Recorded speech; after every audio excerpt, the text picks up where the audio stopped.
Start हो गया।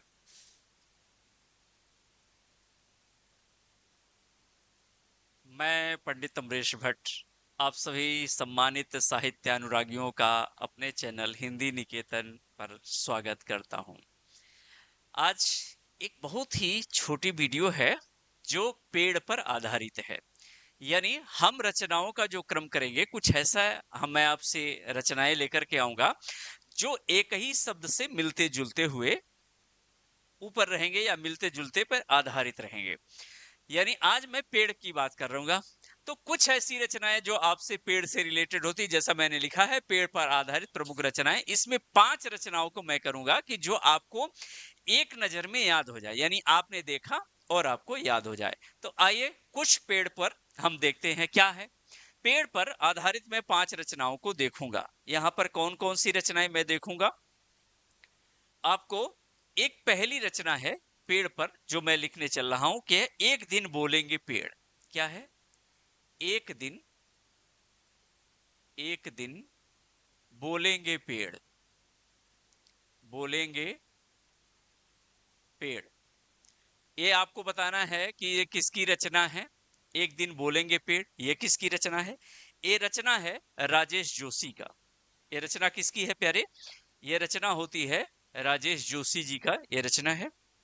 यानी राजेश जोशी, राजेश जोशी की ये रचना है। अब आपको यह बताना है कि इसकी विधा क्या है। मैंने लिख दिया, लेकिन आपको विधा बताना है। दूसरी रचनाओं पर अगर हम चर्चा करें तो अगर हम दूसरी जो पेड़ पर आधारित रचना है वो है एक अपवित्र पेड़। एक अपवित्र पेड़, ये किसकी रचना है? ये आपको बताना है। आप जब तक मैं लिख रहा हूं तब तक आप बता दीजिए कि ये किसकी रचना है। तीसरी रचना पर हम जो चर्चा करने चल रहे हैं वो पेड़ से ही रिलेटेड पुनः नीम का पेड़ है। कौन सा है? नीम का पेड़।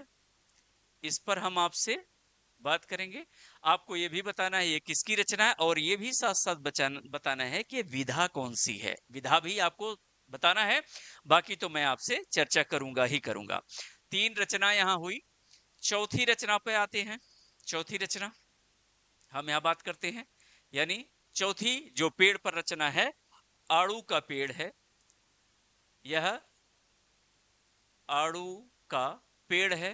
ये किसकी रचना है आपको ये बताना है। और पांचवी जो रचना है वो है पेड़ पर कमरा। क्या है? पेड़ पर कमरा। ये किसकी रचना है? आप संभवतः आपको समय काफी मिल गया है बताने के लिए, तो आप इसको बताइए कि किसका है। विधा भी बताइए, तब तक मैं इधर आंसर आपको लिख दे रहा हूं। एक अपवित्र पेड़ जो है ये प्रियंबद की है। किसकी है जी? ये प्रियंबद की है। और प्रियंबद की ये क्या होती है? पहले आप बताइए। एक दिन बोलेंगे पेड़, ये तो राजेश जोशी का है। और ये राजेश जोशी का क्या है? ये काव्य है। ये क्या है? ये काव्य है। यानी ये काव्य है, यानी कविता है। एक अपवित्र पेड़ ये प्रियंबद का है। ये क्या है? कहानी है। एक ना एक दिन कहानी बनेगी तू मेरे सपनों की, डट डट डट, आगे नहीं बोलूंगा। किसको अगर बोल भी देता हूं तू मेरे सपनों की रानी बनेगी, तो किसको, स्वप्न किसको हम आधारित बोलते हैं? हिंदी साहित्य की परंपराओं में स्वप्न उसे कहते हैं जिसको हम प्राप्त करने के लिए दिन रात एक कर देते हैं। आपको क्या प्राप्ति करनी है? आपको अपने लक्ष्य को प्राप्त करना है। लक्ष्य को क्या प्राप्त करना है? जो आपने बनाया है, टीजीटी का या पीजीटी का, या जो जिस एग्जाम के लिए आप बनाए हैं उसको अगर प्राप्त करते हैं तो वही आपके सपनों का संसार होता है, जिससे आप समाज की मुख्य धारा में जुड़कर आप आगे कुछ करना चाहते हैं, अपनी प्रतिष्ठा बढ़ाना चाहते हैं। अपनी प्रतिष्ठा के साथ साथ अपना नाम तो होगा ही, अपने माता पिता का भी नाम होगा, अपने गांव का भी नाम होगा, और आपकी प्रतिष्ठा में 4 चांद लगेगी। तो मेरा सेंस ये होता है, एक अपवित्र पेड़ जो है ये प्रियंबद की है। ये क्यों विधा क्या है? इसकी कहानी है। और नीम का पेड़ जो है यह राही मासूम रजा की है। किसकी है? राही मासूम रजा। राही मासूम रजा की है। ये आप जानते हैं। राही मासूम रजा की अन्य बहुत सारी रचनाएं हैं, राही मासूम रजा। और ये राही मासूम रजा का ये जो विधा है, ये विधा कौन सा है ये भी आपको बता देना है। तो ये विधा है उपन्यास है। विधा किसकी क्या है प्यारे? ये उपन्यास विधा पे लिखते हैं, यानी ये हो गया उपन्यास। उपन्यास हो गया। इसके बाद जो आड़ू का पेड़ है, इसको लिखने वाले कौन है? रमेश चंद्र शाह हैं।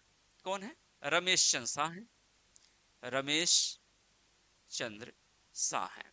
रमेश चंद्र शाह ने है। और पेड़ पर कमरा किसने लिखा? विनोद कुमार शुक्ल ने लिखा। किसने लिखा?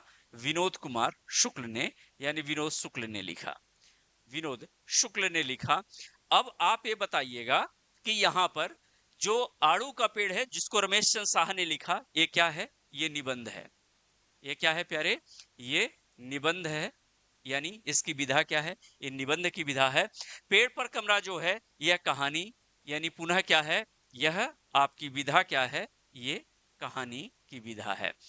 आपको मैंने ये 5 रचनाएं बताई है। इस 5 रचनाओं के बारे में संभवतः जो मैंने लिखा है आपको लिखते लिखते याद हुआ, यानी याद हो गया होगा, ऐसा मेरा अपना मानना है। याद हुआ कि नहीं याद हुआ, ये भी कमेंट में बताइएगा। और इस पेड़ से रिलेटेड आप जो प्रमुख रचनाएं, ऐसे बहुत सारी रचनाएं हैं जिसको याद करना कोई लाजमी नहीं होता है, क्योंकि आपके एग्जाम पॉइंट ऑफ व्यू से क्या अच्छा है उसको देख करके मैं ये वीडियो बना रहा हूं। तो आप ये जो है एक दिन बोलेंगे पेड़ राजेश जोशी का है, काव्य है। एक अपवित्र पेड़ प्रियंवत का है, ये कहानी है। नीम का पेड़ राही मासूम रजा का उपन्यास की विधा है। आड़ू का पेड़ रमेश चंद्र शाह का निबंध विधा है। और पेड़ पर कमरान विनोद शुक्ल का है, यानी विनोद कुमार शुक्ल का है, ये भी क्या है? विधा है, क्या? कहानी। तो ऐसी छोटी छोटी वीडियो, या आपको ऐसा लगता है कि जिस पर कंफ्यूजन है एक ही शब्द को लेकर के, वापसी को लेकर के, या अन्य जो भी आपको लगता है कि इसमें दिक्कत है या इसमें समस्या है, वो जरूर आप कमेंट